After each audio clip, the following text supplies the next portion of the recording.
వరంగల్తో కాంగ్రెస్ అనుబంధం ఉన్నందునే ఇక్కడ ప్రజాపాలన విజయోత్సవ సభను ఏర్పాటు చేశామన్నారు మంత్రి కొండా సురేఖ. వరంగల్కు పెద్ద మొత్తంలో నిధులు కేటాయించి అభివృద్ధి చేస్తున్నామన్నారు.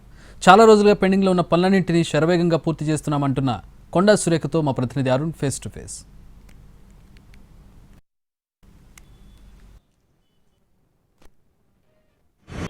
కాంగ్రెస్ వరంగల్ అంటే సెంటిమెంట్. ఆ సెంటిమెంట్ను కవర్ చేసుకునేలాగా ఏ కార్యక్రమం చేపట్టినా వరంగల్ నుంచి మొదలు పెడుతుంది.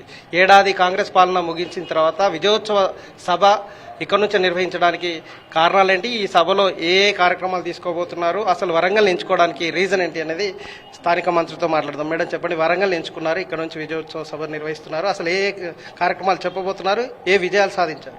వరంగల్కు ఒక చారిత్రాత్మకమైన ప్రాముఖ్యత ఉన్నది. పోరుగడ్డ అనేటువంటి ఒక పేరు ఉన్నది.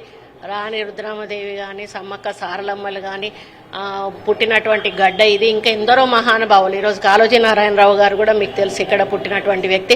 కవులు, కళాకారులు, ఎంతో మంది రాజులు సైతం ఇక్కడ ఏలినటువంటి గడ్డ ఇది.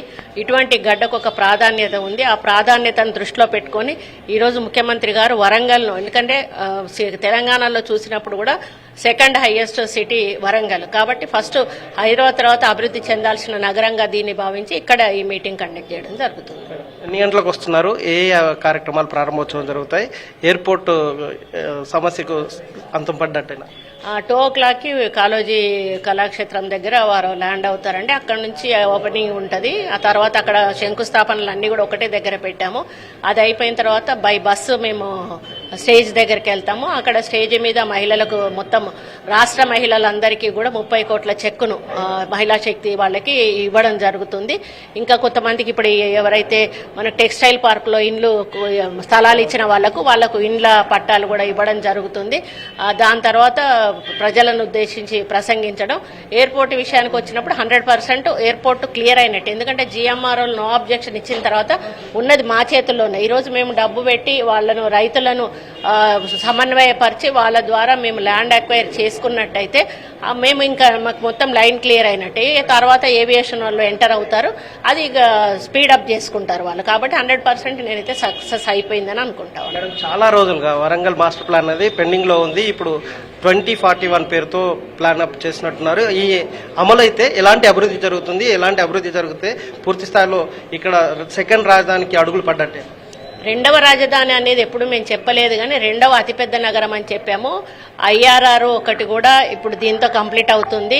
అండర్ గ్రౌండ్ డ్రైనేజ్కు కూడా ఆల్రెడీ ప్రపోజల్స్ వచ్చాయి, అది కూడా పనులు ప్రారంభమవుతాయి. ఎయిర్పోర్ట్ ఒకటి క్లియర్ అవుతుంది. ఈ 3 జరిగినప్పుడు ఈ సిటీకి ఒక ప్రత్యేకత వస్తుంది. కాబట్టి కంపెనీస్ కానీ ఇండస్ట్రీస్ కానీ పెద్ద ఎత్తున ఇక్కడికి వచ్చే అవకాశం ఉంటుంది. ఎందుకంటే ఇది సెంటర్, ఖమ్మంకి కానీ హైదరాబాద్కి కానీ కరీంనగర్కి కానీ సెంటర్ అయినప్పుడు ఈ దారులలో మనకి ఎక్కువగా ఇండస్ట్రీస్, కంపెనీస్ వచ్చే అవకాశం ఉంటుంది. అది ఎయిర్వేస్ ఉన్నప్పుడు ఇంకా ఎక్కువగా మనకు అది కార్గోస్ ఉండాలి. ఉట్టి ఏటీసీ ఉంటే ఏం మనకు అంత అవకాశం ఉండదు. కార్గోస్ వచ్చినప్పుడు 100% ఇక్కడ డెవలప్ అయ్యే ఛాన్సెస్ ఉంటాయి. కాబట్టి దీంతో మాకు ఉపాధి అవకాశాలు ఎక్కువగా యువతకు వచ్చే అవకాశం ఉంటుంది. నిరుద్యోగ సమస్య నిర్మూలన అయ్యే అవకాశం ఉంటుంది.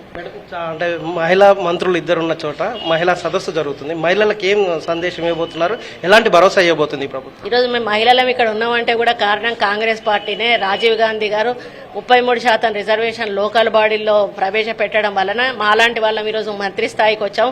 రేపు మళ్ళీ కాంగ్రెస్ గవర్నమెంట్ వస్తే మేము అసెంబ్లీలో కూడా తప్పకుండా 33% రిజర్వేషన్ పెడతాము. ఇక్కడ ఒక మేయర్ మహిళనే, కలెక్టర్లు మహిళలే, కమిషనర్ మహిళనే, 2 మంత్రులము మహిళలమే. ఈ విధంగా ఈరోజు మళ్ళీ మా ఇందిరాగాంధీ మహిళగా ఆమె పుట్టినరోజు జరుపుకోబోతున్నారు. అందుకని మహిళా శక్తి యొక్క ప్రోగ్రాం కూడా ఇక్కడ పెట్టడం, మా మహిళలందరినీ కూడా గౌరవిస్తూ ఇక్కడ ఈ కార్యక్రమం తీసుకోవడం మాకు చాలా ఆనందంగా ఉంది. మహిళలందరినీ గౌరవిస్తూ ఈ కార్యక్రమం తీసుకోవడం మాకు చాలా సంతోషంగా ఉంది.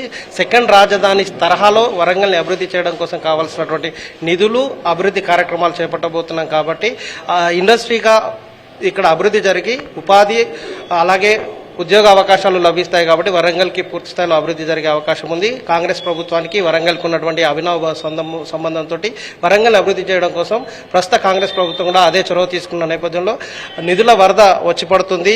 మహిళలందరం ఇక్కడ మహిళా మంత్రులము, అలాగే ఇక్కడ పాలనా పరంగా ఉన్న వాళ్ళందరూ కూడా మహిళలే ఉన్నారు. కాబట్టి మహిళా సదస్సును వరంగల్ ఎంచుకోవడానికి కారణమైందని చెప్తున్నారు. Cameraman Wajid Tarun Kumar, NTV Warangal.